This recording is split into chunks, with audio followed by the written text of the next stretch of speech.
Hi, guys, and welcome to another episode of your favorite podcast, Unresolved Textual Tension.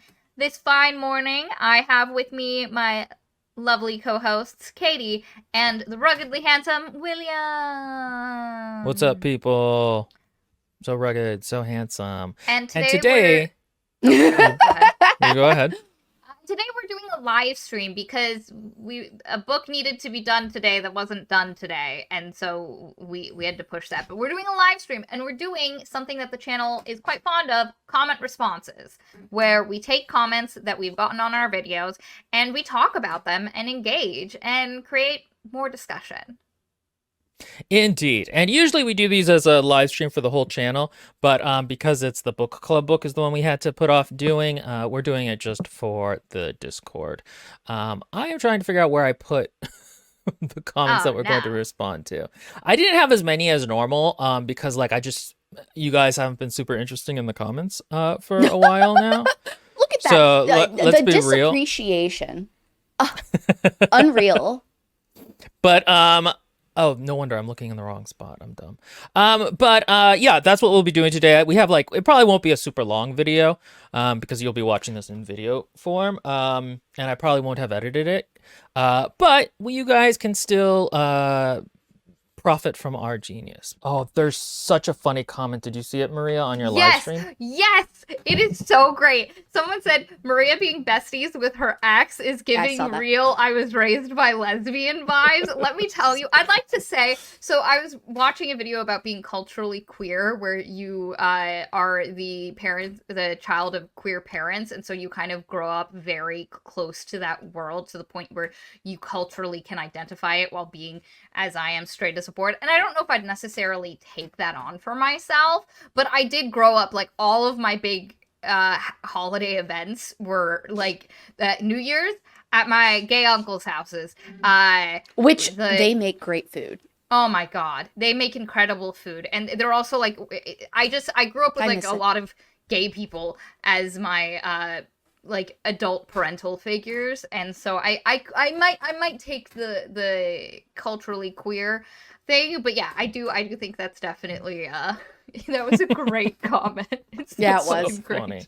I had a friend comment, and I think this is one of the best compliments I've ever been given, which is that my sexuality is lesbian girl coded, and I thought that was really funny and kind of also true. And I'm very proud of that. You remind me often of I don't know how to say this, you remind me often of Mary, but not in a bad way. Oh. Just no, but in the ambiance, the vibe, the carrying vibe, that. I don't like using the word butch, but the more masculine side of lesbianism, that you do carry that with you. I like that. I'll take that. All right. So we got this comment on our last live stream. Well, the one before last about about the Savior's Champion. I think this is a good way to start. And this is specifically for Katie. So Katie, which is worse, this book or the Cyborg Tinkerer? Also, these are going to show up in the middle of the screen, guys. I don't care. I'm crazy. Cyborg Tinkerer. Cyborg Tinkerer. Cyborg Tinkerer. Really? Cyborg Tinkerer. Yes, because I'll tell you why. Because even though there were a lot of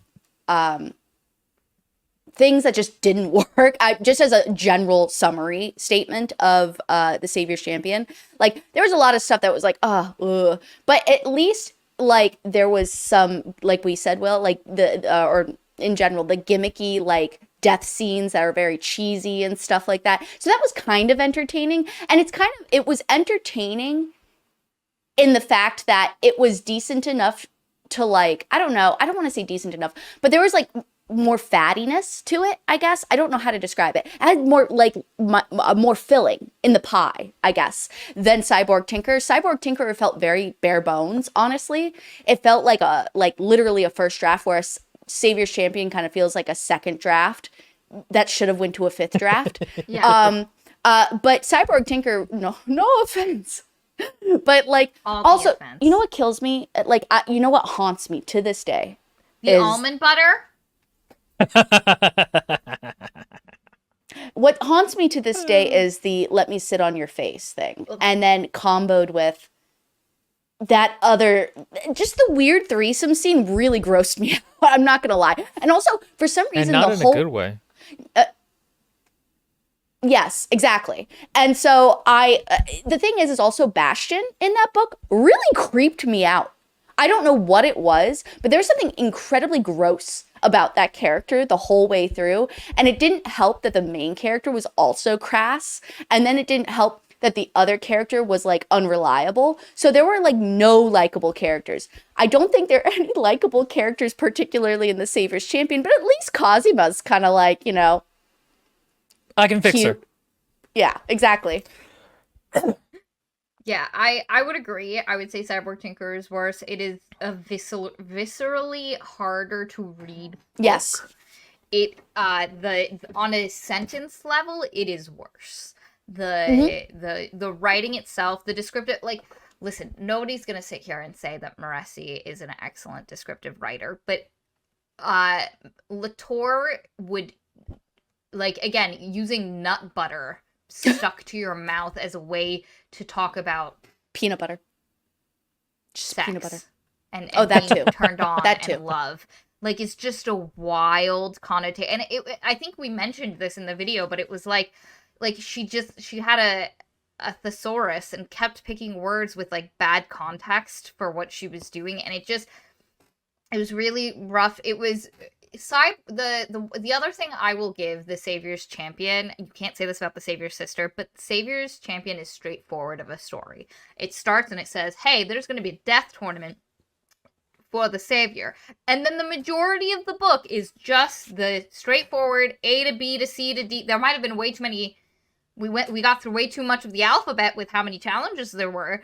But it just goes, it's a nice thing where Latour's story is one of the most convoluted, weird. The challenges were weird. There was a dragon. There was a slave trade that Bastion was like, it was just the most, and then that whole twist taxes at the end. Oh yeah, I forgot the whole twist at the end, and then like it was just the most convoluted, unnecessary, and yet simultaneously so boring plot. Like, at least Savior's Champion was like, I want to do the Bachelorette with the Hunger Games, and did it. And Colosseum. Yes, like, it was like correct. Gladiator, Bachelorette, and it did it. Like, you can't say it did it well, but it just did that thing. We have a question by Tumble that I would really like to address. Does it feel like the book was written around these horny moments, or was it just a constant stream of horny? For Cyborg Tinker, no, I'm assuming. I mean, I think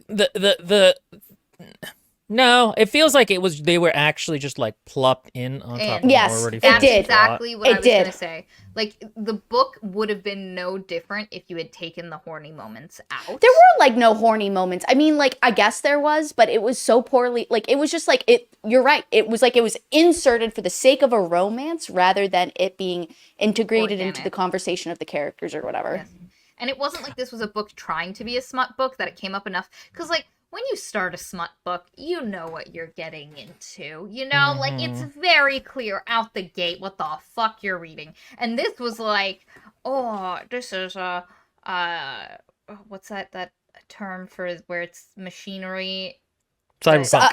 Yes. Not cyberpunk. No, steampunk. Steampunk. It's like cyber steampunk. A story in space. It's like a fantasy story in space. And then it was like, surprise! I think the other thing is that the Savior's Champion is funner to hate than to hate this. Like, you can kind of, like, there's an aspect of throwing like popcorn at the screen with the Savior's Champion that's kind of like fun. Whereas with like the Cyborg Tinkerer, you're just like, this is kind of gross and underwritten, and like it's, you know, the main characters are just like genuinely kind of weird versus like, you know, things sort of happen. There's a little bit more of an action adventure spine. I do want to put Angry Otter says, do I get an award for rewriting that threesome? Yes, that was good work you did there. Excellent work. The Lord's work, really. The Lord's work. Going back to the thing about Latour not having a good grasp on the connotations, me and Katie actually did a close analysis critique of the threesome scene at the end of the book. So if you want to join our Patreon, you get access to that on our highest tier, the Parasocial Darlings tier. And this is a good time to mention that you should join our Patreon, support independent journalism. It's a good time. If you join the Discord, maybe you can get access to Angry Otter's rewrite of that scene. Who knows? Delish. I don't know if it's still up. It's a good time. But yeah, no, just like in summation though, I really like your analogy, Will, of throwing the popcorn. I love that so much because you're right. It feels like it's fun to be like it's like when you watch Scary Movie. For those of you who have not been introduced, it's a comedy spoof on scary movies, and it's just like that's fun to make fun of, whereas watching the second movie of Dune was not fun to watch. Sorry, that was a weird comparison. A little bit. That was a wild. But that's what came to mind. I'm just like, but that was painful. Yeah. Gina and I had a period where we would watch just terrible movies, like just honestly bad movies. We watched Thanksgiving. Yeah. Thanksgiving, which is about a turkey that's come back to kill people. It is.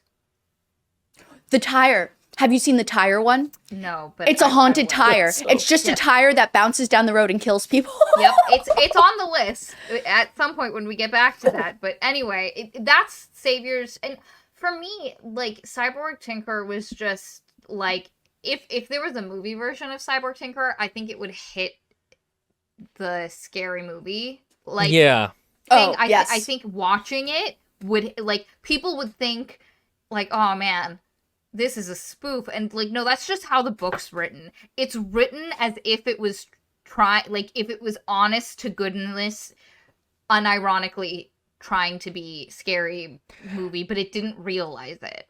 There's a book that's a mummy romance that's supposed to be like a spoof of Twilight. Right, and the thing is, the guy wrote it in, I think him and his friend wrote it in 2 days, and the Cyborg Tinkerer feels like that. It feels like somebody trying to make fun of another book, and they wrote it in 2 days, and like the quality of the prose are pretty much the same. I should say, like, unfortunately, I know that Meglator is actually a pretty cool person, so like I feel bad now a little bit. I usually like to separate the author from the work more than that, and I also know that Marezi is a terrible person, so like it's a little, I don't love to rag on it, but it is such a bad book. Yeah. Angry Otter, by the way. Oh no, that's not what I wanted. Wait, hold on a second. Where is it? Dang it. What are we looking at? Where did it go? Hold on a second. Oh yes, it is that one. It's in the Angry Otter's rewrite is in the feedback channel. I think it lives in my Google Docs like a trapdoor spider. That's such a cute, like, simile. Okay, let's see. What other ones do we want? Neil Breen is uncomfortable to watch. Yeah, I would definitely, like, compare it with... No, Neil Breen is, like... What's a book equivalent to that? I don't even know. Because the thing is, books are so much more tiring than movies to get through. Oh my God, Neil Breen's stuff. I've literally watched every movie because Juan, my husband, has made me, and it has been such a waste of my life. Okay, so we'll do this one. Are there any prosaic stylistic choices you see often in books with which you think constitute which you don't think constitute bad writing per se, but which just annoy you? I don't really have a good answer to this one because I tend to think of because my opinion is more objective than subjective. But do you guys have like an answer to that? Love triangles. They're the worst. I hate them. Out the gate, I've never met a love triangle. The only love triangles I like is where one guy starts out liking her, realizes she likes someone else, and then immediately starts going, like, ends up paired with somebody else. That's the only time I like it, where it's set up like, he was my childhood best friend, and he's been in love with me the whole time, and then I met this other guy, and he's like, I guess this is done. It's time to move on. And then he meets another girl, and slowly they fall in love. Like, that, I'm okay. So, like, I'm you mean, like, reading the this way, manga. Real quick, just like you mean the way that one book should have went, the Shadow and... What is it? Not Shadow and Bone, shame. The Dark Slice. The cut. The cut. What is that called? Oh, God, I'm Shadow blanking. and Bone. It is Shadow and Bone. Yeah. Okay, like Shadow and Bone. She should have never ended up with her. Like I guess she should have just went to the Dark Lord or whatever. But they should not have continued. Thing is, go Will. No. I was gonna make a joke. You go ahead.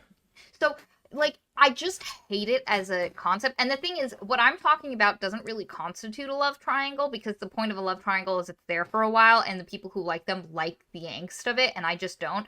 I read a manga recently because I needed something cute and fluffy to make the terribleness of my life post-flooding bearable. So I read A Sign of Affection, and in there, their main guy has a girl who's been in love with him like the entire time they've known each other, and he obviously likes his new girlfriend. They're happy, and she's like, oh god, I guess I have to move on. But she's had a friend who's been in love with her for a long time, and she's like, I guess maybe I have to start. Those are nice.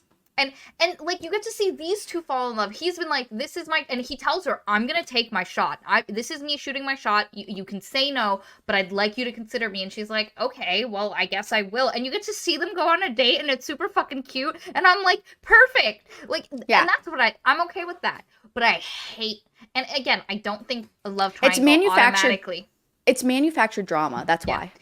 I will say, I think that there is a spectrum in that. The one I hate the most is it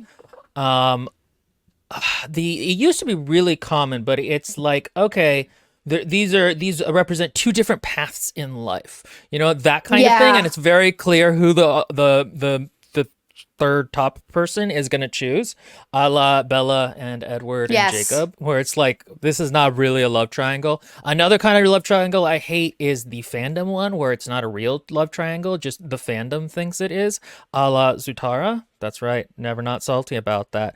The one kind of love triangle I do like is, and it's a little bit of like a gendered one, but where it's like a man and two women, and then it ends up with a threesome. That's a kind of love triangle I do enjoy. Oh my god. I will say, on a separate note, rather than like trope or whatever, prosaic wise, the one thing that always like exhausts me is when somebody has a narration style that is overly passive in voice and uses like extra semicolons to the point where like it is a continuous, unstopping, huge breath of sentence after sentence after sentence, which is like, that's how I remember, and I'm sure I'm wrong, but that's how I remember the Wheel of Time or whatever, the first book. I just remember, or like this trumps it. An overabundance of made up terms immediately thrown in your face without any good introduction, to the point where you're like, wait, do I have to take notes? Wait, so-and-so is so-and-so's sister, and this is the kingdom of so-and-so. And wait, there's a war, this war's called this, because it feels like you're being waterboarded with it's a history lesson shoved down your throat. But with no context. And I think you're right, because like, going back to the comment saying, it doesn't mean including this is necessarily bad. So for instance, I'm going to use the first chapter of Hyperion. When I first read that first chapter, it had so many weird terms. I was like, I don't understand. And it was only like halfway through the first story that I was like, okay, I'm getting the terminology. So I think but I do agree, that does bug me. I remember when we read, what was the one with the mask and the rose vigilante guy? Yeah, the weird, like, mirrors? Italian. God, that was so bad. Yeah. The first, like, the first fourth of that, I was like, oh my god, there is so much world building. And it's so specific, and it's not like Will has made the point that sometimes just naming a place the Riverlands works, because you immediately, like, the picture north, it. You know what you're dealing with, and it makes it much easier to just, like, you can have all the world building, but the names make it easier to just immediately grasp what it is. But yeah, that I'd say love triangles are my thing. I just hate, even if it's well executed for what a love triangle is, I just high fantasy for me. High fantasy for me, I guess, because that is a preference. People like that stuff sometimes. I just can't. Nope. Yeah, Fever Touch also I don't think is good. I'm trying to think of things that I don't think are objectively bad, but I just don't like. So like Courtney Lovett said, the love triangle, the love triangle I like is when it's love choice 1 versus duty choice 2.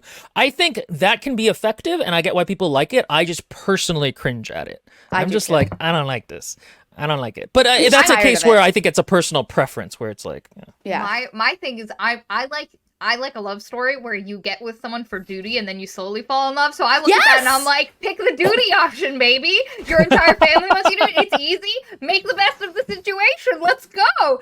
I mean, and that's literally what we wrote together with 9 Flowers. Yep. That is literally what we wrote. So this isn't a question that we got per se, but it's a thing that people were talking about a little bit, which is how important is a title to a work? Because we're reading for the book club a book called Mexican Gothic. And somebody was saying that, you expect a certain thing when the book is called Mexican Gothic. And the other person in our book club was saying like, well, that's just an advertising thing, though. That's not really a choice. And I would say from my perspective, this has come up a couple times, and I actually think it's really important. Obviously, famously, Murderbot. That title, I think if it's changes my entire view of that book, because I don't go in thinking it's going to be about a robot and not some... Anyway, and because people get really weird about Murderbot. I just have to say that. You're weird about Murderbot. No, they get really weird about it in the comments. But another example is like Vampires of El Norte. That book has nothing, like the vampires in it are so lame, and if it had a different title, then I might have been more accepting of it. Okay, wait a second. I see what you're saying. And then Mexican Gothic as well, so. I see what you're saying, though. It's a misnomer, basically. Like, it's giving you false expectations in a certain way. I understand what you're saying. I don't feel like we've encountered that often.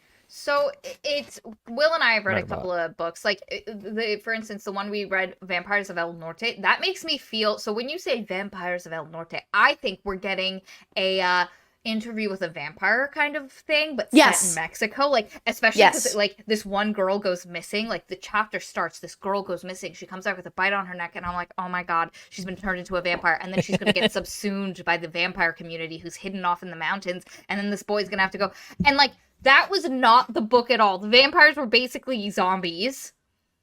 And that no. So they're basically chupacabras. That's basically just all they are. And it's so annoying. It's so stupid. Why not stupid. just make them chupacabras then? Like that's a whole regional thing, and you could actually make it a real story that way. Because advertising. Yeah, and the thing is, the title wants to be cute. Like, oh, you thought we were talking about supernatural vampires, but no, we're talking about Americans in terms of them taking the lifeblood of our country. They're the real vampires of the North. And you're like, I get that, but I expected vampires from this book because you said vampires. I think also this is an extent where, like, I blame the title more than I do, like, the cover, because the cover I really do see as something that, like, okay, that's kind of chosen by... The author doesn't necessarily have a lot of input in that, but... The title, the author has a lot more decisions in, and you would think it sets you up to expect a certain thing. I just don't understand how it can. You know what I like is when a title actually adds an extra layer of meaning. So for example, my best example is A Guest in the House. What a stellar title for a ghost haunting you. And because there's like a double meaning to that. It is a guest. It is invited in, which in the end, in that story that Will and I did, it is invited in within her. She invites the ghost within. And so it has that double meaning where it's not just a title.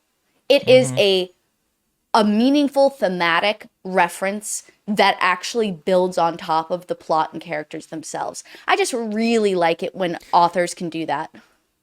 And I think that's speaking to how and why titles should be taken seriously and should be done well.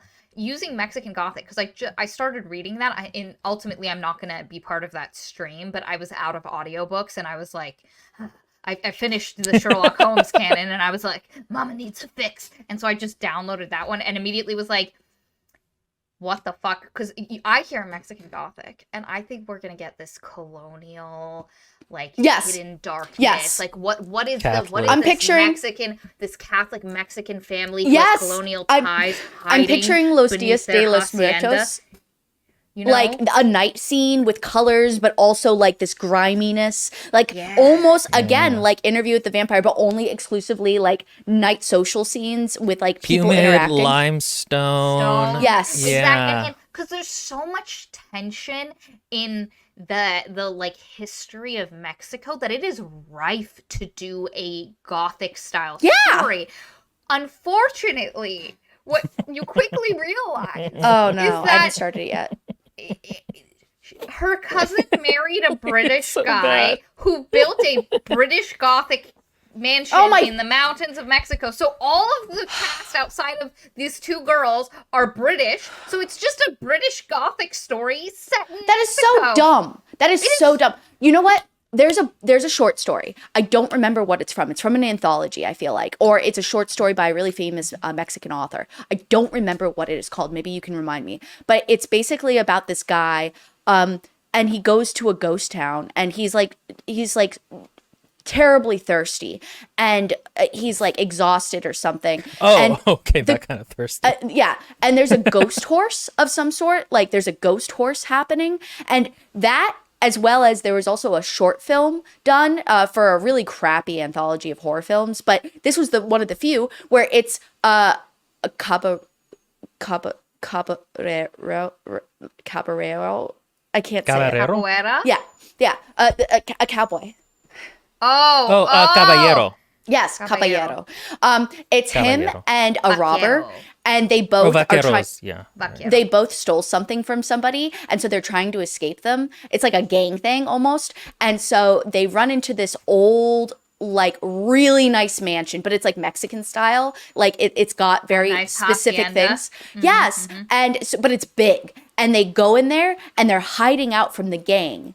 They cannot leave, and they have to hide their horses. But the whole time there is a dead woman. There's a ghost of a woman who is a succubus, and she's like killing both of them and turning them against each other. And she's like, it's very cultural. Like it's super. I mean, it's in Spanish. It's such a rich landscape, and the thing is, I can understand, because I don't know this. I haven't read far enough into it, so I don't know if it can be an enjoyable, like if you don't have this expectation of Mexican Gothic, like if it had just gotten a different title and it was like, it's whatever it was. The British people in Mexico Gothic. Yeah, like however you title it to get it to do the thing and have a different expectation of it.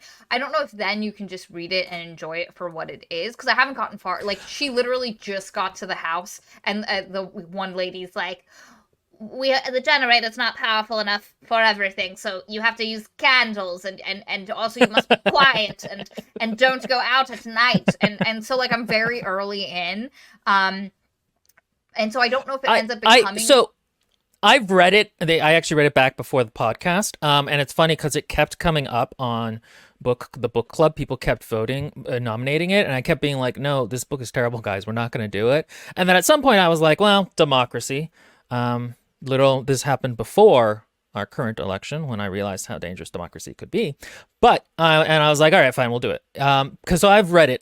No. I think the thing with the title is that if it wasn't called Mexican Gothic, I wouldn't be as disappointed by it, because my expectations would not be, again, a title is almost like a thesis statement in terms of like, that's what you're saying with like A Ghost in a House. Another example is House of Leaves, that we're currently reading. House of Leaves, but the house, but also House of Leaves is like, pages are sometimes called leaves. So this book itself is the house, and that tells you something about what the house is doing and how fiction and like all that stuff. And so titled. Right, and so calling it Mexican Gothic, it's a bit like calling a book Southern Gothic. Like, Gothic is not just British people. Gothic is a bit like the term like punk. Like that book we read, Grace of Kings. In that book, he refers to the tech in it as silk punk versus like steampunk, because it's based off of more Eastern aesthetics and technologies and symbologies and whatnot. And so like that's what you go in expecting Mexican Gothic to be, and instead there's just like these British people that got dropped in Mexico. The book is gonna be a roast. I'm now a little disappointed you're not gonna make it.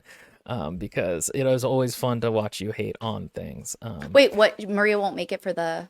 So because we had to move House of Leaves to next week, it's going to be on the 7th, and I will be in Mexico having a beautiful vacation. Yeah, that's the weekend I'm going to Mexico. And I'm going, I'm going to just be a little bum and relax and get some sun and do a spa day and just regenerate rest my soul. rest my soul. Maybe you should pre-record a little bit of Decompress. your feedback, because I feel like that would be very like. I mean, honestly, I can read it. I mean, honestly, book club readers, if you're okay with moving it back another week and you want Maria's opinion on it, let me know. I think Maria's opinion is very valuable in this book. I hate moving book club dates on I know, people. I'm sorry. Yeah. No, it's fine. It happens, but like I just hate doing it. But you know, if you're in the book club and okay with waiting a week, let me know. Yeah, Silvia Moreno, the person. So funny how I have to and I did it by accident too. Yep. I have to pronounce you Spanish hit words. it so hard. You hit it so hard. But that's your good. chest. You're not Juan. Juan literally the other day was like, "Yo tengo comida." There's an in between that's better. So not Moreno and not Moreno, but like Moreno. There's an in between that's better. Anyway, she tends to have really good titles for all of her books, and I think that's single-handedly why she has one called like the daughter of Dr. Moreau. Fascinating. I immediately want to read it. One on Hollywood called like Silver Nitrate, and I'm like, that is a badass name. Like she just has these banger titles, and she consistently isn't that good a writer. But I've heard Gods of Shadow and Jade, I think is Otter has mentioned is pretty good. Real quick, Saint Theo said, "We will shove it back centuries if we get Maria opinion." What can I say? Yeah. So, but yeah, I think I don't know. To me, it's like a title. I don't think it necessarily means everything. So to use another example, you know, the the TV adaptation of A Song of Ice and Fire is called Game of Thrones, right? And like, I remember somebody, and the thing is like, it's a very good symbol of how the show is more interested in politics and the kind of shock value and less like actual fantasy elements of the books. But like, I don't think they did that because of that. I think they did that because it's a much catchier name. Like, you know what I mean? Like there are times when I'm like, okay, the title is that. But a lot of times it's the title, again, is sort of like a thesis statement for the book as a whole. That's a really good observation, by the way, the difference between the book and the show, and how, like, Game of Thrones, it is a throne, it is game, it's a chess match, so it is more politically inclined, as opposed to, like, the lore of A Song of Ice and Fire. That's which cool. is about, which focuses, and God, not to connect this to the last season of Game of Thrones, but like the books, it seems, I haven't read them, is much more focused on the overarching dreaded conflict of the winter and the ice zombie peoples that I've forgotten the term for. And the show is like, we're gonna fuck with that in an episode and call it a day. And yeah, I don't think when they named it Game of Thrones, I think Will is completely right. They were just like, that's a catchy name. And also it has a bite to it, Will, that I think you're right on, because I think A Song of Ice and Fire, people would hear that and be like, that's a fantasy for fantasy nerdy people versus exactly. a Game of Thrones. Like, it tells you right off, like, this ain't your daddy's Lord of the Rings kind of like feeling. Yeah, exactly. And it's easier to say too. There's a reason A Song of Ice and Fire is constantly shortened to Azioth. Game of Thrones rolls off the tongue so much easier. It really does. It really also, does. Velvet Was the Night is another name of her books, and like, God, that's just such a cool fucking name. That's a great name. That is those are great titles. Well, you know what's nice is that even if it's not like necessarily a thesis, if it embodies the tone of the novel, I feel like that's really nice, because Velvet, soft, dark, intimate, was the night. And it's also poetic. So combo that with that, even if it's not like a thesis statement, quote unquote, although I wouldn't know, if it embodies the vibe of the book, it's the aesthetic, yeah, it's marketing itself well, as opposed to Mexican Gothic, I guess. Again, it's just one of these things where like she's really good at coming up with titles, but not necessarily very good at like writing books. Also, can I just say Mexican Gothic is a lazy ass title? It's so lazy. Like, I'm gonna write a Gothic setting set in Mexico. I'll call it Mexican Gothic. Like, it just, like, from a creativity standpoint, regardless of whether it reflects the book or not, like, even if the book was legitimately a book that was embracing a Mexican genre of Gothic literature, let's say it delivered on the promise, I would still hate the name. It is so fucking lazy. Is it like them calling a fantasy book Fantasy World? Yeah. Okay, Fantasy all right, okay. story. I need to defend it a little bit. I would agree if Mexican Gothic was a genre. That's like that's like titling your Southern Gothic book Southern Gothic. You know what I mean? Like, yes, it's lazy, but right there is no Mexican or Hispanic Gothic. Though there might be kind of, I mean, like, I'm not actually that well versed necessarily in Latin American fiction, but at least in English speaking countries where this book is published and people want to read it, it's not a thing. So it's a good introduction. And the thing is, it hooks you. It makes you go, oh, I have a really good idea of what it is, but yeah, it is also a little lazy now that I've talked about it. It's so lazy. It's so lazy. It would be like you wrote a book about like a haunted house and you were like spooky house time. Oh, thanks. I really wish. You remember that one Latin American story I told you about that during the recording of Vampires of El Norte? That would have been such a cooler Gothic. Yeah. I still need to write that at some point. That should be a Gothic, actually. I was thinking of it more as action adventure. Oh. Let me tell you, books, man. What a wild world. But the thing is, no, you go ahead. I was just gonna say, and it's crazy when you find a book that is well titled. Like I would say, everything you said about House of Leaves, excellent title, excellent title for what that book is. Because you go in and you're like, what is this gonna be about? It doesn't like tell you a lot, but then immediately as you're reading it, it takes shape and the title connects and adds the extra layer. So like, don't sleep on titles. I'm looking, I want to look through our good Yes We Like Books playlist because I'm trying to think. There are some good titles in there. Personally, I like Scorpio Races. I think that's like very indicative of the book you get in terms of, especially like, you're just like, oh, okay. Spinning Silver, I think, is actually a good one, though again, not great.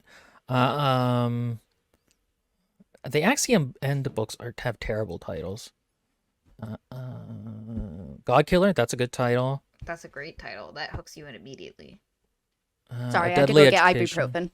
It's okay. Kind of interesting. The Tim Herrera books tend to have good titles after the first one because they kind of give you like they sound like kind of pulpy adventure novels. You do like Throne of Jade or like Black Power, or like those are like good ones. But the first one is a little His Majesty's Dragon. Like I'm like, ugh, that's terrible. Ugh.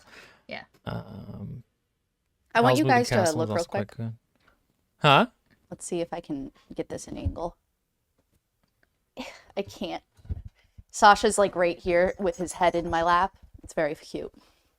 Oh yeah, I don't think we're gonna be able to see it. But also maybe you shouldn't zoom in on your crotch. Just FYI. That was not my crotch. I'm just saying. Well, but that's what I'm saying is you shouldn't. Okay, so let's see. You shouldn't bring attention to things that might be, like delicate. Next question. Next comment. Okay. Tofukun said, "What do you like to read but do not write, and why?" Romance. For me, horror. I really, really like the idea of horror. And I've been reading some, and I still kind of enjoy it. But like, I don't think I'm actually good at it because to me, it's always like, yeah, it's a monster, but I can just stop reading the book. Like, it's just Sci-fi. not. Oh yeah, that's true. Sci-fi. I've no partially because so I'm happy to do sci-fi that functions as fantasy and I'm happy to work in a space setting but not write science fiction. That's not my bag. I am more interested in like fantasy as a concept. So for instance, I've written 2 science fiction things my entire life. One was a short story about a cooking show. And one was, I attempted to make a short story, but it has to be a novel that I'll do one day because I really like the concept. It was a changeling story, but set in space. Still think it should be horror, but go ahead. I mean, it could be. But it was more like a family drama. And I like the family drama side of it more so because I feel like it's more meaningful. I think you can do both. Especially the mom and the dad and daughter relationship, and like the ending of like as she like flies off, her dad protecting her. Like it's spoilers.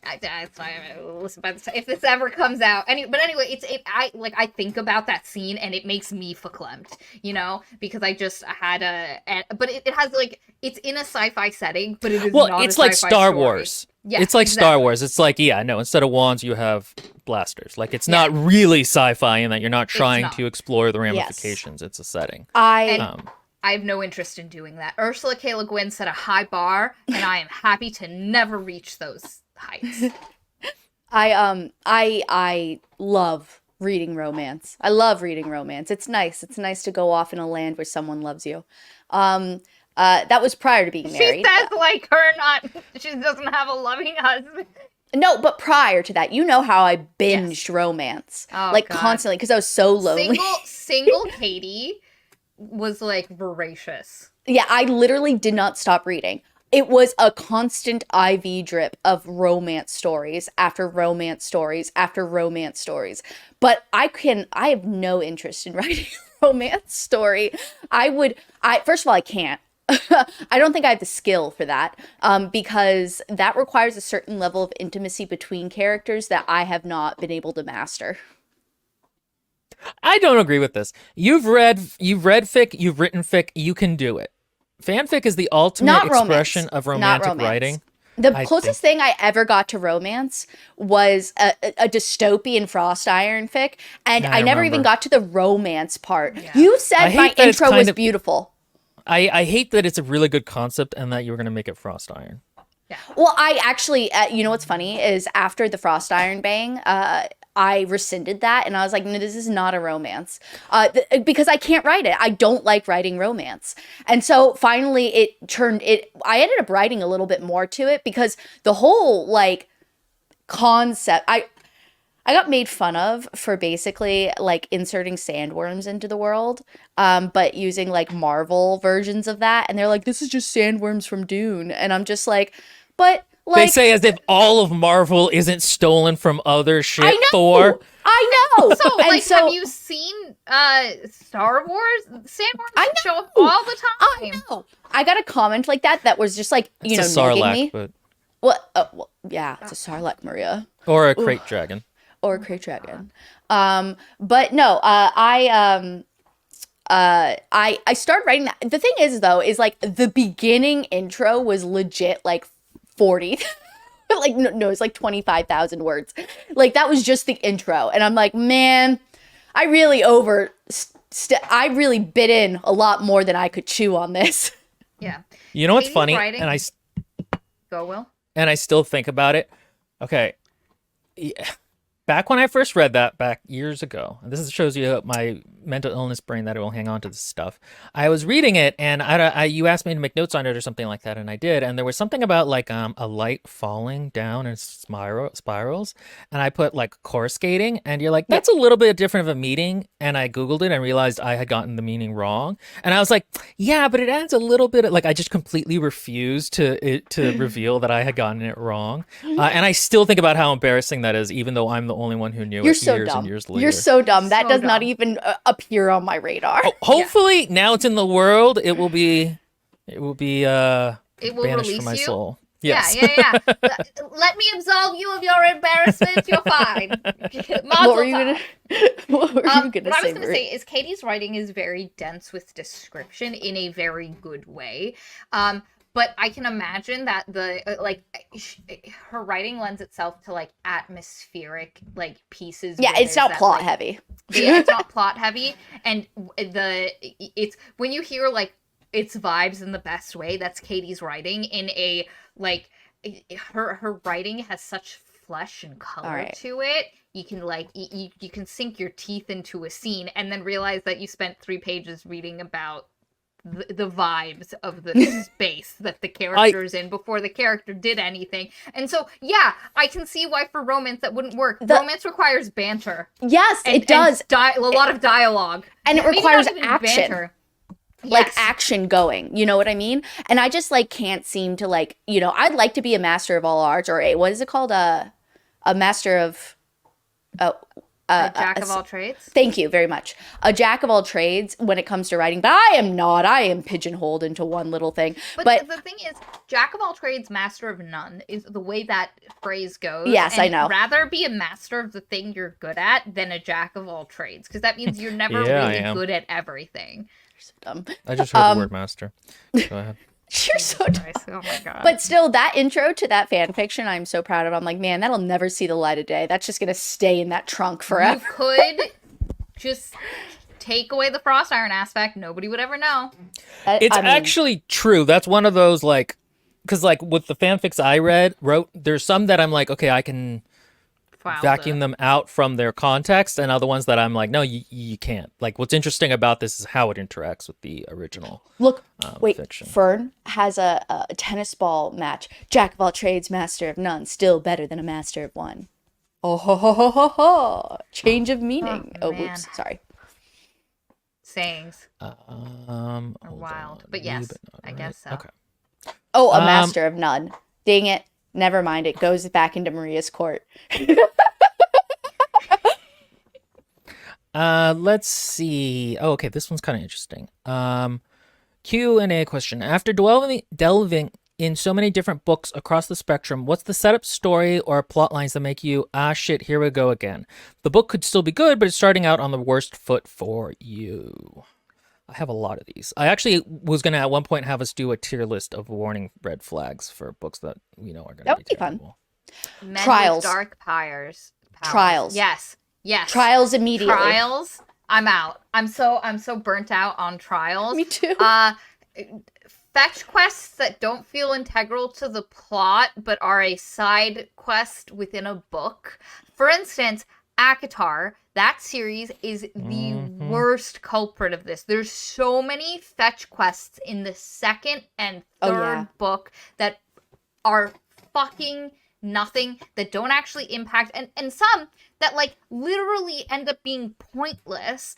It's just a fetch quest to be a fucking fetch quest and have a little moment of action in between the seas of people sitting around and talking about shit. She wanted to make like an epic fantasy out of her smut. Yeah. And so I don't love that. For me, it's almost any there some things. Okay, so there are things that are like elements that I know if they used once, they're going to continue to use, and that's a problem unless they're going to specifically deconstruct it, which is very rare. And then there are elements that like usually bad writers have. So for example, like first person.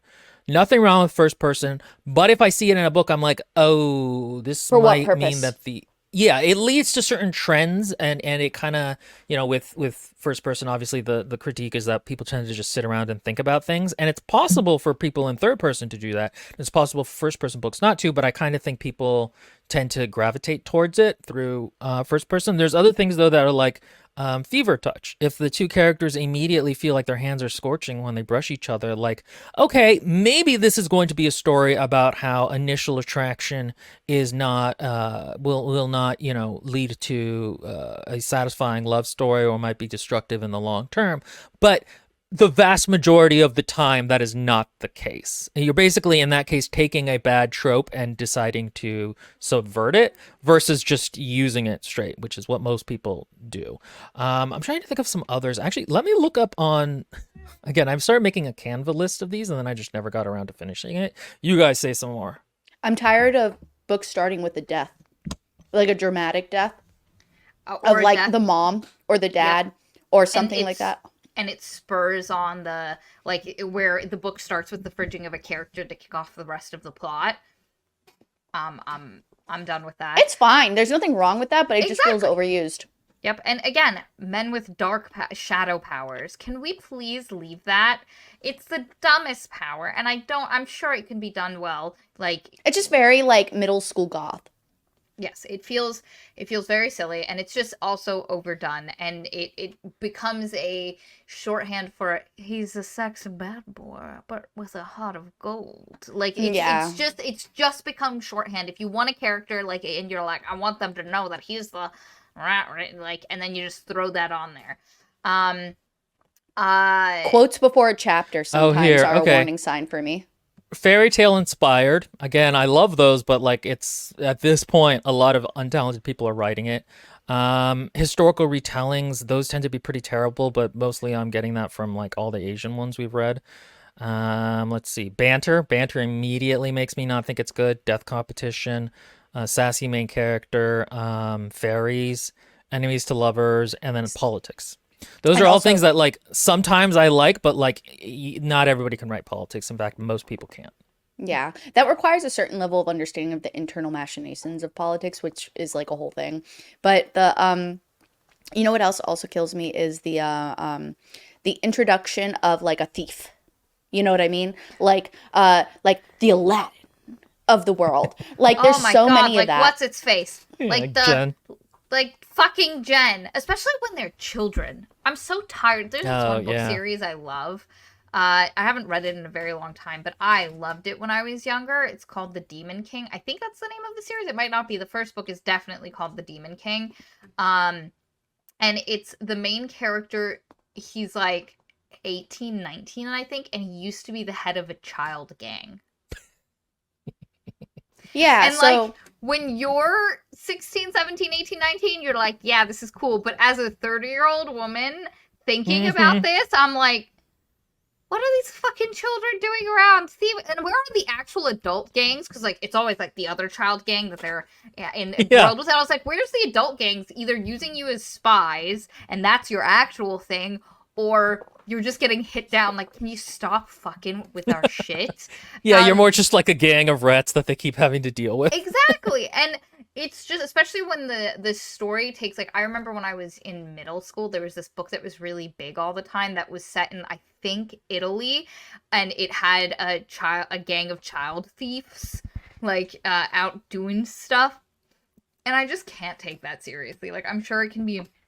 And the book series, again, I love that series. I need to reread it to see if it holds up because I haven't read it since I started doing this podcast. And let me tell you, this podcast has changed the way I interact with shit. And I during your what was it, during your live stream afterwards when my mom was watching, and I go, didn't I train her well to be able to be analytical? Yeah. It's just like I struggle turning it off now. Like that's a big problem.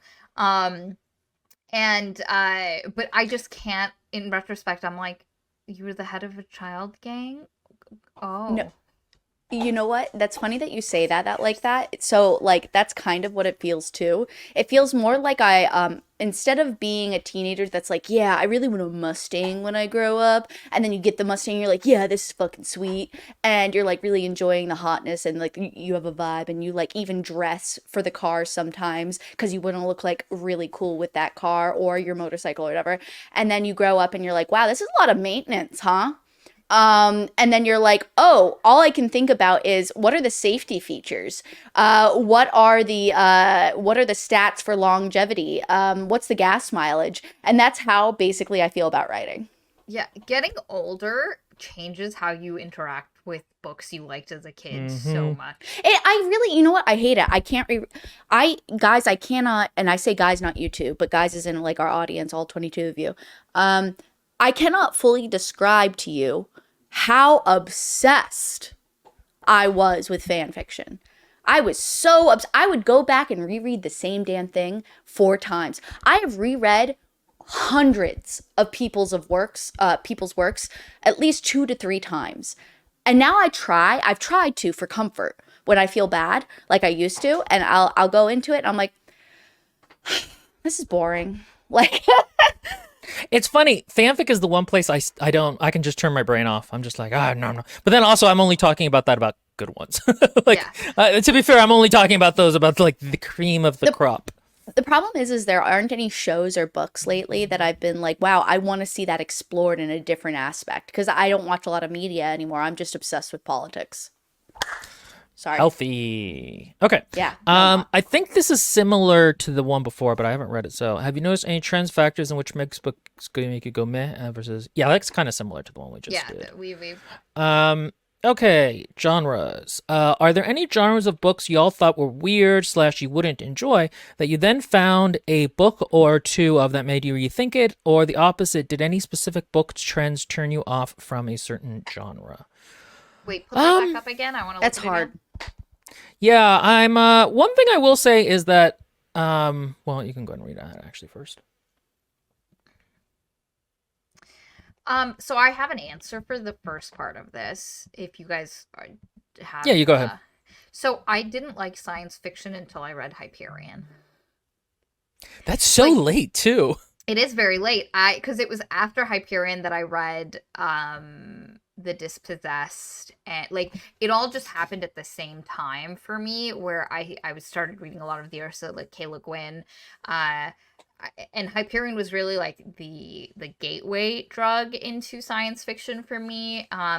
This guy I've talked about it before. I was dating a guy, and he was like my favorite books, and he mentioned Hyperion, and it was like it was great, and it's a space opera, which, you know, I the vibe it gives is kind of space opera over classic science fiction. But then I've read like The Three Body Problem, which I liked. I've read a lot of Le Guin's science fiction. So I that book really opened up that genre for me. Prior to that, also John Scalzi's work opened it up a little bit, because he was funny, and I liked John Scalzi. But I always pictured science fiction as kind of a sausage fest, like a boys club that didn't have room for female experience, or that I wouldn't see myself reflected Back when it was in. good. So you know, again, Ursula K. Le Guin, a lot of her books don't have a ton of, like the ones that I've read, they don't have a ton of female main characters, but they are dealing with such interesting and unique experiences. And just, I ended up really getting into it, and I really enjoy a good sci-fi book now. And I find that it's often a great place to find creepy, like that nice, without being like straight up horror, but a little creep. And it's really fun, and I enjoy it. But it was Hyperion that really opened it up for me. Well, I don't know. The closest I can think of is obviously A Song of Ice and Fire, in that it really I really started to like low fantasy settings after that, or soft magic systems, as they say. After that, it didn't really change my reading habits too much though. No, I kind of usually just like the things I like. I've been trying to read more horror to get an idea of it, but that hasn't really changed my opinion on the genre. I'm still very puzzled by it. One thing I will say is that genres grow through life cycles. I think Lindsay Ellis has a really good video about this. I can't remember what it's about, but she's talking about how she uses the example of the Western, in that there are certain, themes inherent in the genre that get explored and explored and explored, and then it reaches a certain saturation point, and you get one or two works that then start to deconstruct the genre, and then you can no longer have just a straight example of the genre. It has to be a deconstruction of it. The one she used is Unforgiven, not Unforgiven, the one with what's his name? Anyway, the other example she used is Blazing Saddles, which like just parodies the Western genre so well that you can't watch a Western movie then without thinking about the thing making fun of it, which then has to be in conversation. And then the genre like kind of dies essentially. Whereas like there's still Western movies now, but like they're really few and far between. And so I do think that actually kind of happens with works. Certain works will just destroy genres essentially.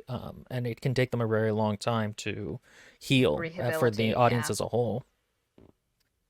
Gotta look what up that is called now. You know what's funny? I hate comedy. I don't dislike being happy and laughing at jokes, but comedy is a weird, like, it's inaccessible to me normally. It's kind of like exercising. Like, I want to exercise. I know I'll feel good after I exercise, but to even start the exercise itself is exhausting. And that's how I feel about comedy. Like, I know I'll enjoy it. I know I'll have a good time. I know that it'll be worth it for the most part. But like, I can't find the wherewithal to begin it. And one of the few books that have changed that, and I'm still very wary of comedy novels, because first of all, like, how many do we really read? But also, like, I would certainly never read one. But John Scalzi actually changed that with Red Shirts. I thought that was like, that's the name, right? Isn't it? Yep. Yeah, that was the first comedy focused novel that I thought was worth my time. I can say, having read a couple of his books, he does a really good job with comedy and sci-fi. Maybe I'll have you guys read some of those without me. Yeah, that would be fun. Like, I think you'd like his other stuff that are less conceptual than Red Shirts. Like, actually, continue in a second, but I will, just so that way I don't forget. We should actually take a look at the beginning of Red Shirts, because as a critique day sometime, because there is a certain narrative style there that lends itself to that comedic voice. But Maria, yeah, I think we could probably all do one of his more straightforward narratives.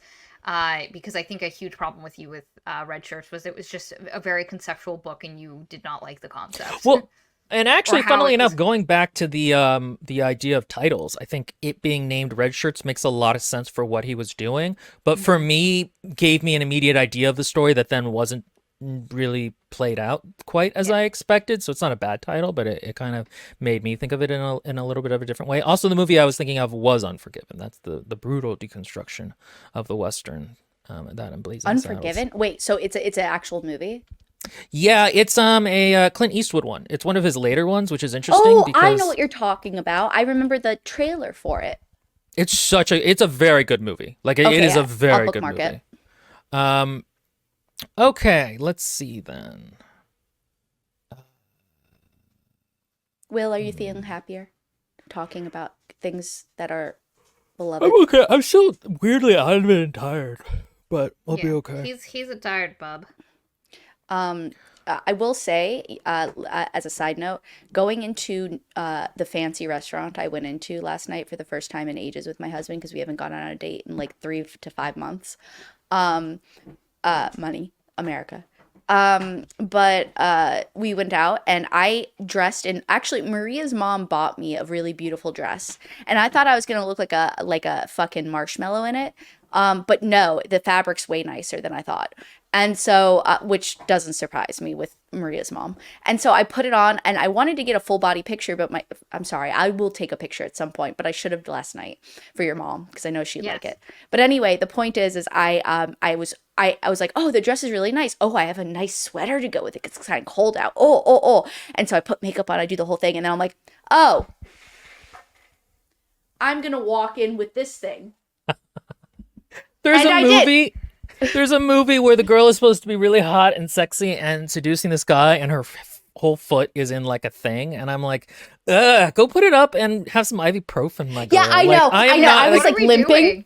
I was limping because I had taught all day, and let me tell you, teaching the middle schoolers while being inept mobily is impossible. These middle schoolers do not listen for anything while I'm standing, never mind the advantage they take while I'm sitting. Yep. Okay, so this is kind of a tough question, and I should wait till I'm more awake for it, but I think we're going to just... Because, I'm not as articulate as I am sometimes, but we'll see if I can tap dance through this. It was on one of the ones that says, having a bipolar moment is actually a really offensive thing to say. Oh. It's a serious mental illness, and using it like that can be very hurtful. But it's a metaphor / analogy. Well, okay, so the problem is that this is a common thing where you're not supposed to use mental illnesses as descriptors for non-mental illness things. Yeah. And I do get that. Me too. And I do think it's important because there are a lot of there's a lot of misconceptions about mental illnesses. Recently I have a friend who's OCD and I've been learning a little bit more about OCD, and it really is not what you think it is or limited to the things you think it is. Autism is a very similar thing. And sometimes when people say these things, they're using it as a pejorative. Autism, for example, people almost never mean that in a good way. But at the same time, bipolar is a perfect example of it, where it is only ever used negatively. With women? Specifically with women often. It's oh, you were really fine one moment and now you're just PMSing in the next moment. Yeah. At the same time, though, this is just how language works in that people take a thing that's like another thing, they use it, and slowly it loses meaning. So, like, stupid is no longer used, for example, as a medical term, even though it was at one point.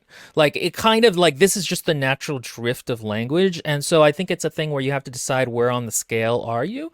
Are you going to use, the R word on one side? And not is that where your line for using medical jargon as an insult starts and stops, or are you going to go all the way to idiot? That was also one at one point. Villain comes from the medieval word for poor people, and so it's like and what I'm not saying that like it's illegitimate. What I'm saying is these all exist on a spectrum, and you kind of just need to decide where on the spectrum you think that is, and where you think that that's offensive and when it isn't. So if I were to say like, Maria, you're having such a mongoloid moment. That pings all of us as like, you know what I mean? Like, that's just kind of like and I would say because it's, it is like that. And it's also not old enough, really. Like the villain's example I gave is like 500 years old at this point. Yeah. That's what I was going to say, was that I think it depends on the age of the wound. Right? So like if you're going to pick the scab while it's still scabbing over, it's going to hurt a lot versus you just like having a scar left over. And I mean, there's no better analogy for that, but, or like for that, go ahead. Oh, well, I just wanted to say one more thing. Also, I feel like I don't think you can fault people for doing this because it is ingrained in the discourse of social media and just like social interactions. So as a child growing up, you might be introduced to certain things and certain words used in a certain way. For example, all my middle schoolers say sped, and that is a proper term, but they're like, stop being so sped. And that is no, but that's like the R word in our school. You're not allowed to say that. You are not allowed to reference it. And you know what? Another thing, again, like P. Diddy, like that is a term that is actually synonymous with absolute inappropriateness in the school. Yeah. So, like, you just have to give some people grace, too. Anyway, Maria, you.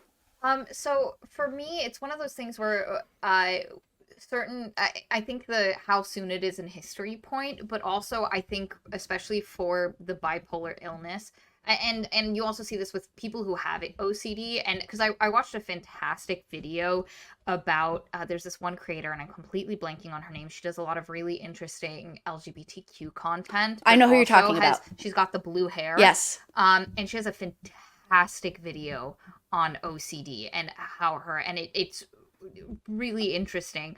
But I think part of the problem is we have society as a whole has such a limited understanding of what a lot of these disorders are, and using them in a mainly negative sense feeds that negative stigma of people with mental illness.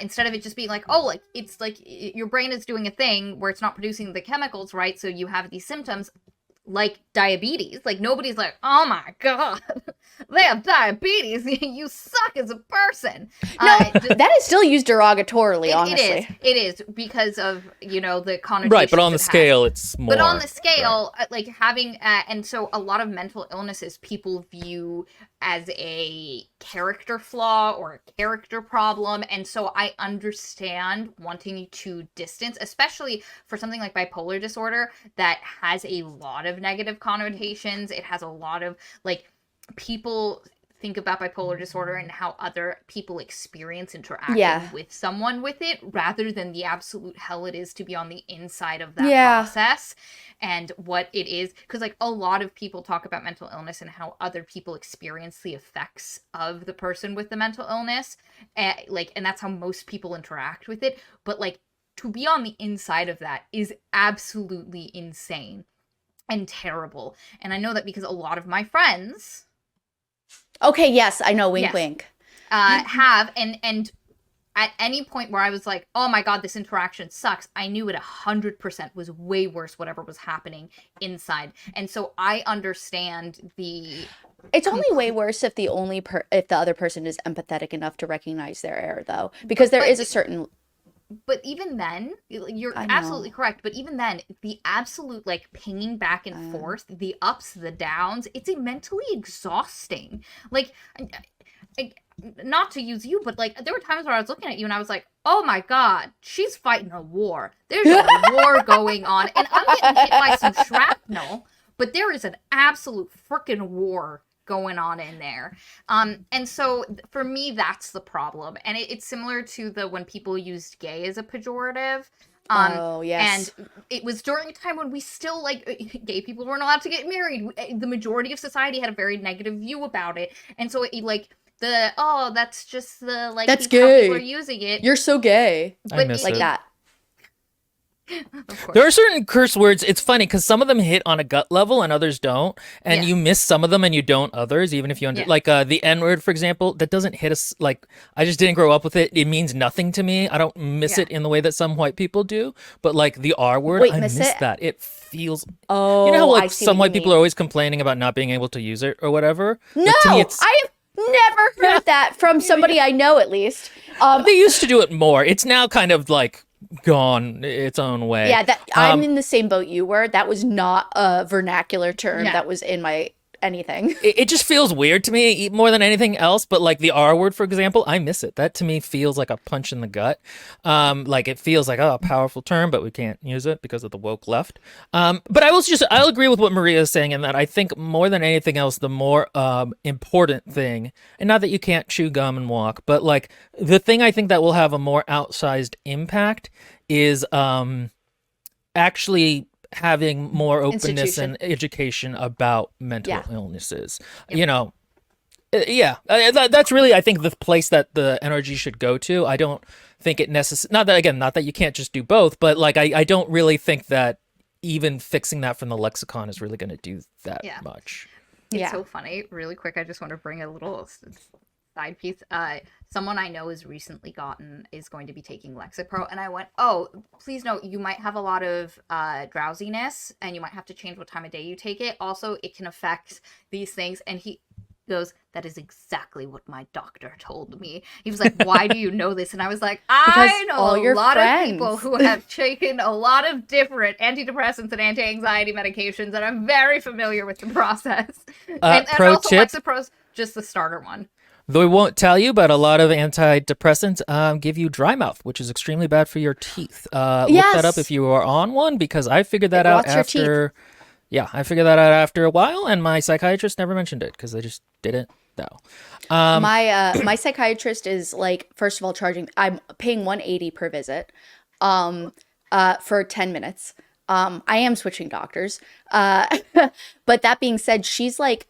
Again, I've mentioned before, she was like the head of like a whole unit. She's currently publishing experimental papers and all of that stuff. But that being said, one of the things she mentioned to me was like, yeah, so this is going to you need to make sure you take care of your teeth with this. And I'm just like, I wonder if I switch doctors, if they're going to be able to give me this information, because she's more academic than like doctor almost. My doctor, the funny thing is my psychiatrist, he goes on like podcasts, he does like research. What? He had like a very interesting paper on. Yeah, I mean, sometimes they just, I think they don't know always. Like the thing is like doctors are kind of bad at their job. And I'm not saying we shouldn't like listen to them when it comes to vaccines, because we very much should, but you do need to kind of Google what's going on a little bit and find support groups for it that are somewhat reputable, not just like whoever you find. But like generally support groups on like Facebook, for example, will actually be kind of good at knowing these things. Well, it's because they're just sharing their experiences and what has helped and not helped them. And also like weight gain too, skincare. Ever since a certain medication I've been on. Sweaty. Some oh my God! Increase your body temperature and they make you really sweaty. I hate it. I'm sorry. I know that was loud. I have never been such a gross, sweaty pig in my whole life. But let me tell you, I am literally dripping sweat. Earlier, when I was in my bedroom getting ready for this podcast, I literally was just putting on a little bit of like facial cream, and I was like focusing on not like putting like trying to get the makeup out of my eyes from last night and everything. And I was just like, wow, like, why am I sweating?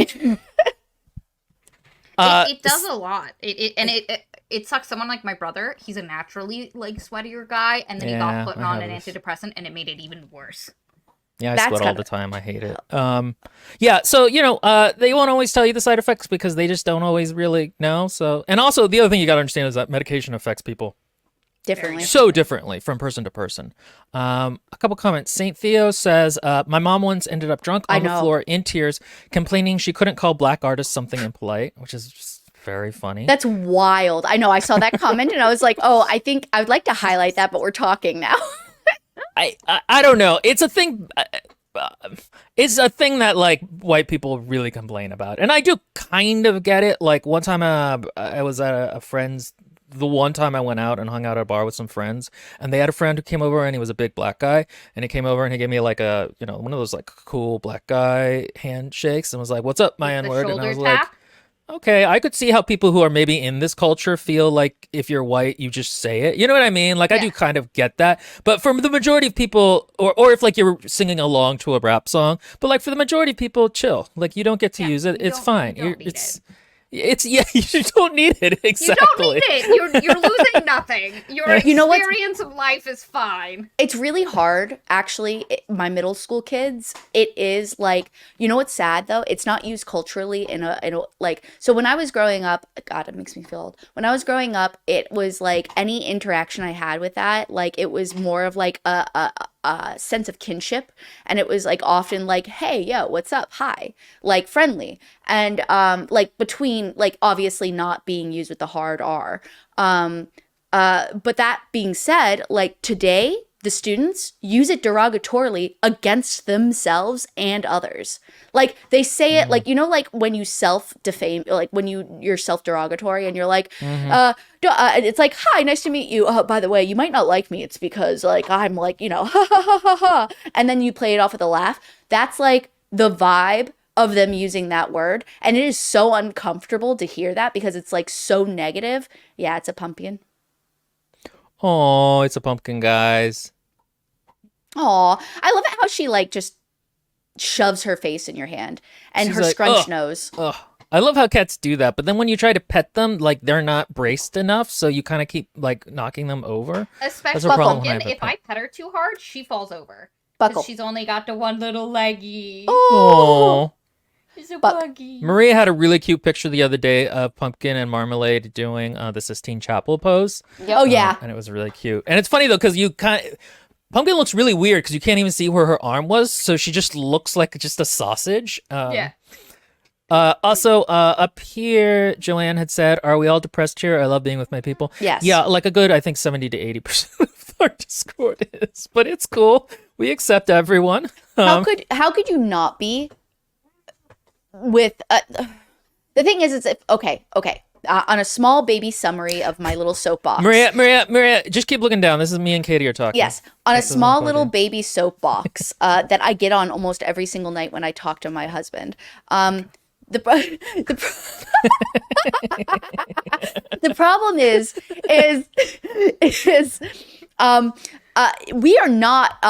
we were never in a world that was conducive to people with mental illness, but now we're like in a world that's dystopian, and even people with no mental illness are starting to develop issues because we are just not happy.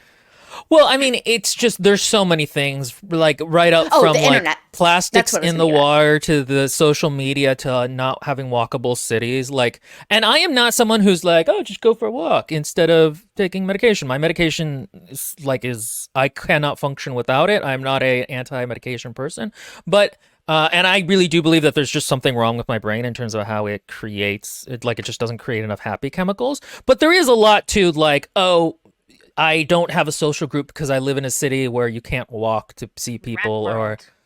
Huh? Rat world. I think I've gone on this tangent before where in the 80s they did a bunch of... specifically about drugs and people who get addicted, and that if you... rats in a box with nothing but water with... cocaine or without cocaine are going to overdose and kill themselves on the cocaine water. But if you give them a world that is happy, all their needs are met, they've got friends, they've got things that challenge their brain, toys, they've got enrichment. things to do, they'll still go to the cocaine water, but in little tiny doses and on occasion. Like, they're using it very moderately. Wow. And it enriches. Yeah, and it just is part of, because they have this enriched fun. Because, like, eventually, like, everybody was like, look, cocaine just, everyone, drugs are just gonna... I remember that commercial thing or whatever it is that I was shown. And then this guy was like, well, you put the rat in a box with nothing. Like, can we? This is a bad experiment. We haven't taken into account like any other things that a rat in its natural world, if it was happy, would have around it. And basically, a lot of the problem with modern society is we have kind of created boxes of isolation and separateness and loneliness, and you separate people from feel like in Maslow's hierarchy of need, you need shelter, you need like there's a ton of things, and if you don't have that, it becomes very easy to end up down that pipeline. And people who can have those tendencies also tend to have like if they're not happy, that's when it's going to come out. And so it makes sense given to the way, because you're right, Will, the way we've designed life now around a nuclear family separated from the rest of their family, separated like. But it's also very it's not even cultural anymore though, right? So once upon a time I would have said that's the American culture, but that is actually, I feel like, becoming the world culture. Well, I don't know. Yes and no. I mean, part of it I think is just industrialization forces certain things in certain ways. But like the breakdown of the nuclear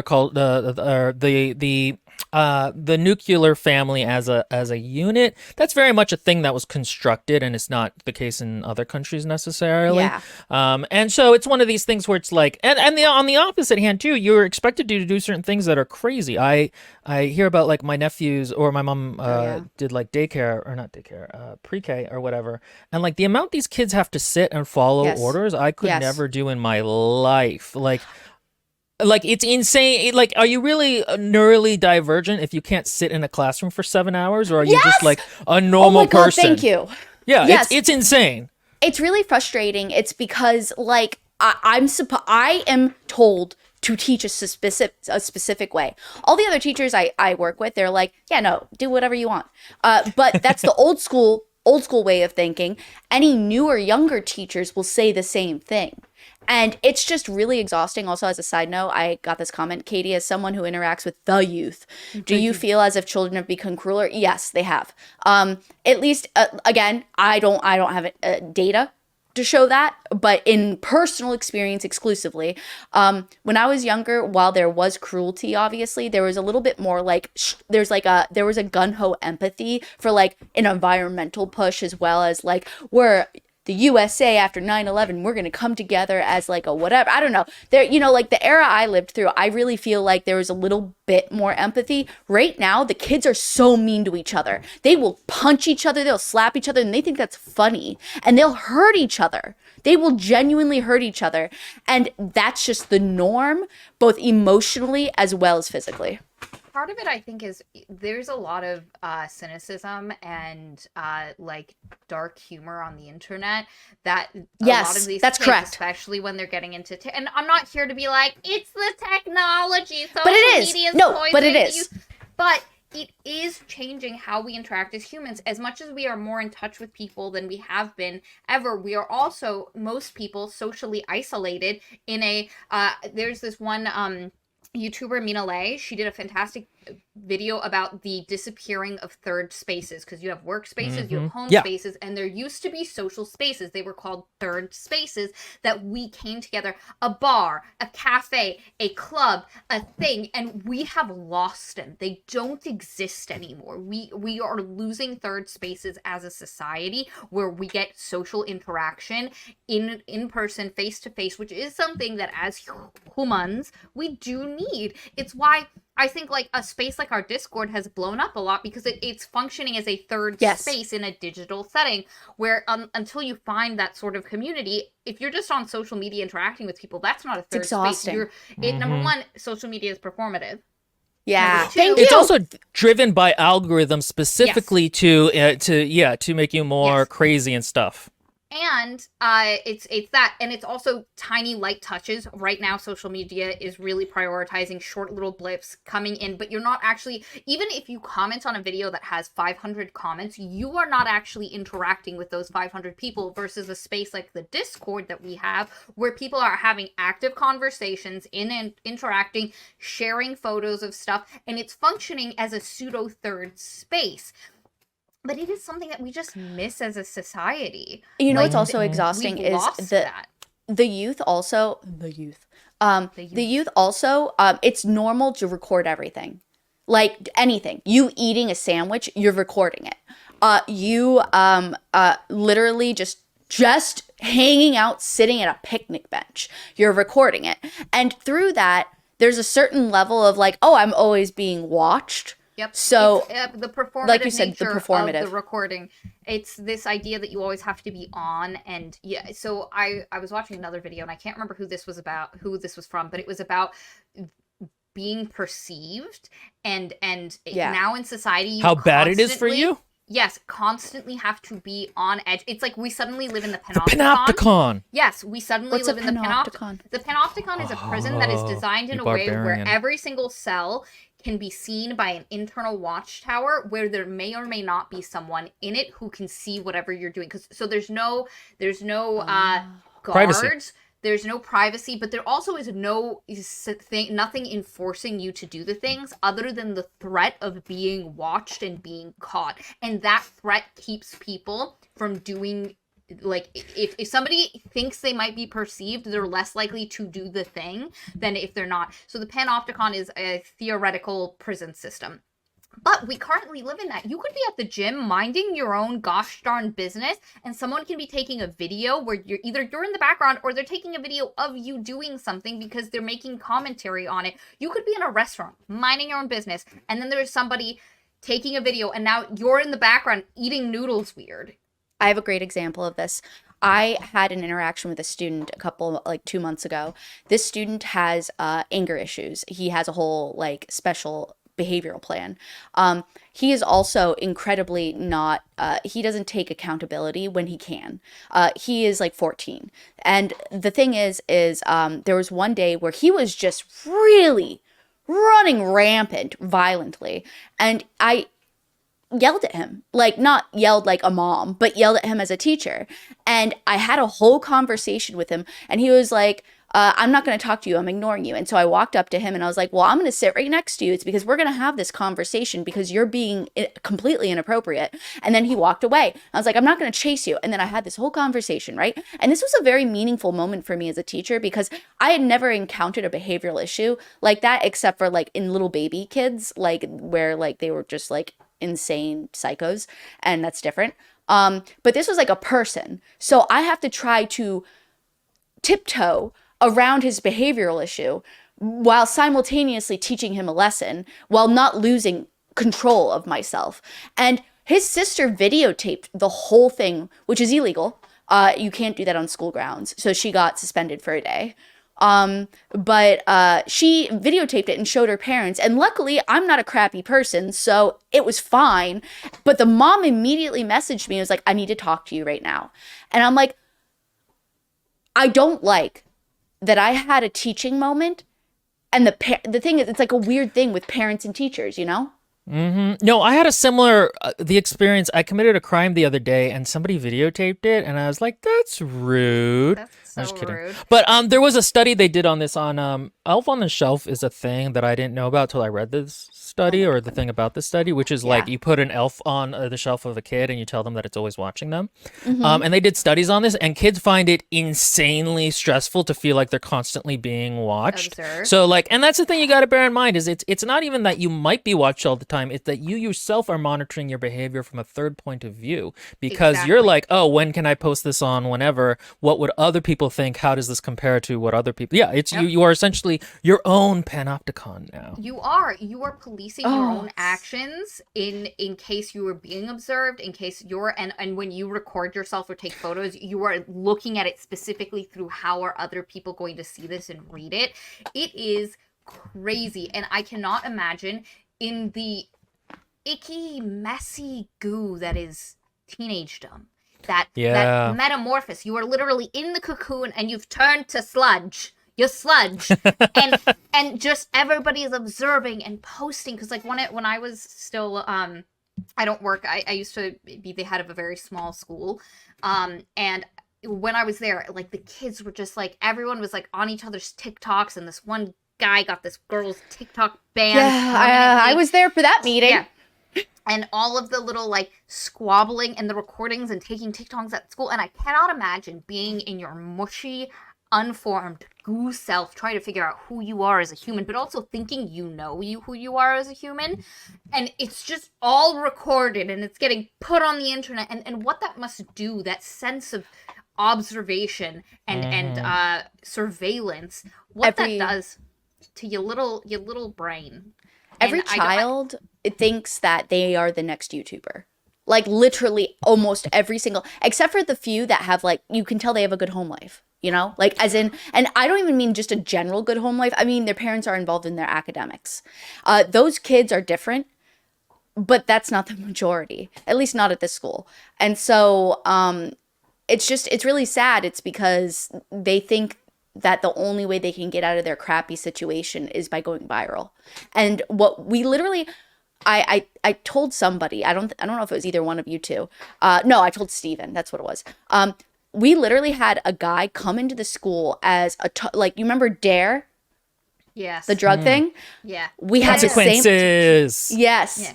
Yeah. So we had the same exact meeting, but for internet addiction. And a man came in and gave a 45-minute presentation on how addiction can lead to issues and how they are all on their phones and this is an addiction. And then he gave you signs of addiction and how to handle it. And it's just like, I remember one of the more disturbing things I remember reading was teachers complaining about how their kids were referencing Andrew Tate all the time. Yeah. And like, that's kind of a problem, guys. Yeah. That's kind of a problem with the internet. Yep. Okay. Do we want to do one more, or is that good for now? Because we started about the 18-minute mark, so this should be about an hour and a half, and that's probably pretty good for a video. Real quick, I have one story about the Andrew Tate thing.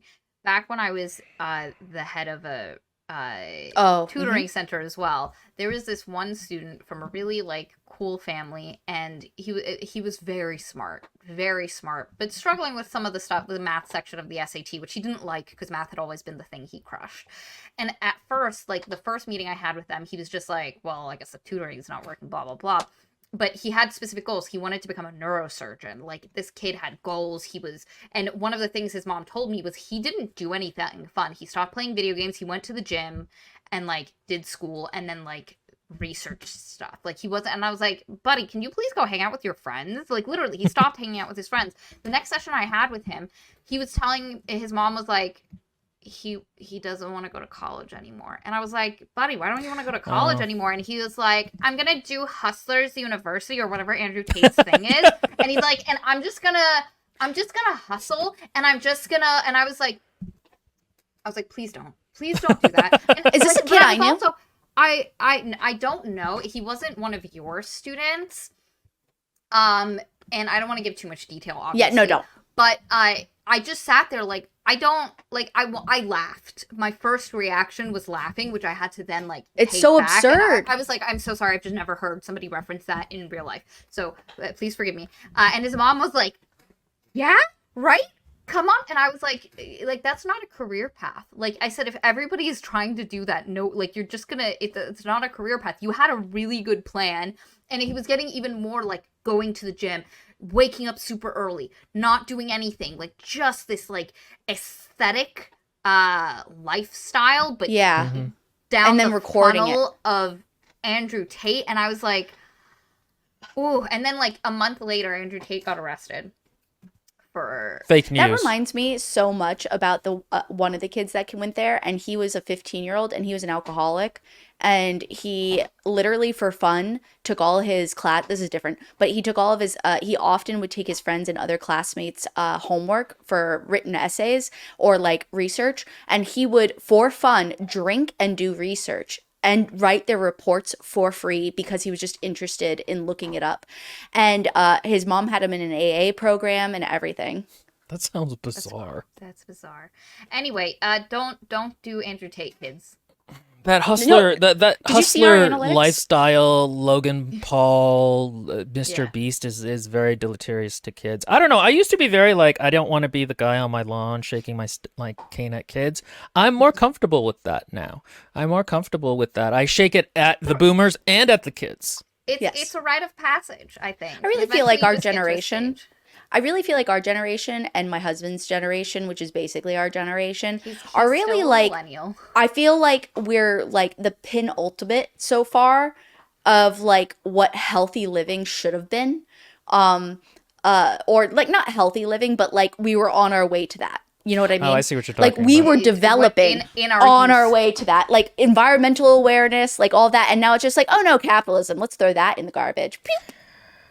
I think the thing is that when people complain, because again, you know, the ancient Greeks complained about people, the youth, but like I think the difference is there's complaining about changing, like aesthetics and like Styles. gay, like accepting gay people. I think is not a thing you should really complain about. That the youth now are like more trans or more non-binary than they used to be. Yes. But I think looking at like specific things that have studies attached to them and going like, okay, what is the impact that this new technology is having on their actual behavior, I think is much more valid. And I think you that's shouldn't super necessarily, in the same way you shouldn't knee-jerk have a reaction of like, this new thing is, I don't want to be the old man on the lawn, so I'm not going to say anything. You should also be like, okay, well, maybe I should look at this new thing and see how it's interacting. And like, I don't think the internet is inherently bad. I think No. the problem is that we have an unregulated system. Yes. Where large companies, which have a financial incentive Yes. to cause extreme viewpoints by leading you down rabbit holes. Like Dystopia. somebody was talking about like you know, you have to let readers you know, choose books and what's popular, and it's like, okay, but what's popular is like or like what's popular on Twitter or book talk, you know, is like it's the will of the people. And it's like, actually no, book talk is not the will of the people, it's the will of that specific algorithm. It really is. What does well and doesn't do well is not actually, I think, super reflective of what people would enjoy. It's just like partially a bit of confirmation bias. Everybody is reading this thing, I will read this thing. Everybody likes this Commercialism. thing, I will like this thing. But also just the that's what gets shown to you, and that's what you end up reading. So you end up thinking, okay, this Well, is... it's the only thing on the platter. Like, you know what I mean? Yeah. Somebody handled what you get to see. There's a specific term for it. I'm blanking on it. But what you get to see of your options are these three things that the thing decides, and you assume you have choice, but you don't really. No. I really like Lax Doty's. This is exactly what I meant. Millennials got clotheslined by the finish line. I like that. Yeah, that's how I feel. That is really how I feel. It's because I genuinely thought at like 17, I was like, yeah, we're gonna have clean energy. We're gonna be really futuristic but clean. And But no. also, I Partly- will be able to afford to live, and I can be an astronaut. I can be the 36, president. I will have everything to be a successful Having- retiree. Having a college degree will actually be useful. Useful, you know? To be like- fair, we also got betrayed by Gen Xers who are turning out to be more conservative than we thought. Boomers. They're like boomers. No, Gen No, Xers. Gen X. No. I mean, Gen X has a lot of like personality quirks that remind me a lot of boomers. Yeah, it's Yep. true. They have also- betrayed us a little bit. We also have the radicalization of Gen Z, where a lot of like Gen Z, especially men, who are feeling disenfranchised and like they're, because of all of the problems that we have discussed, they're feeling, and they get down those pipelines of it's women's fault, it's the other minority's fault that you're in this position, and because they have all of those same feelings of disenfranchisement, not feeling like they can support a family like we all do. There's all of these things that we're dealing with, and then they're fed these pipelines of this is who you get to blame, and it is really radicalizing a lot of younger generations because they feel for all of the reasons we've discussed, they feel lost and like unable to live, and people will look to whatever is giving them a reason and is also presenting a different take than what they think is happening. And they find comfortable. That's the other thing, is it's more comfortable to think one thing than the other. Okay. All right. I think that's good. That was a long soapbox discussion. It's good. We're smart people. I actually kind of figured even if we didn't have questions, we could come up with something to talk about for a And while. we did. It was like me going on a rant about Sherlock and Doctor You guys- Who for for I an was hour. watching that live stream and I had so much too. anxiety that Maria was spending so much time on that and she wasn't going to be able to get to all of her books. I know. And- you said it at one point in the chat, and I was like, Yeah. William, just let her cook. No, I get And so I much did get anxiety to it. doing. I got to all of the books that I had actually read. Bye. Bye. Bye.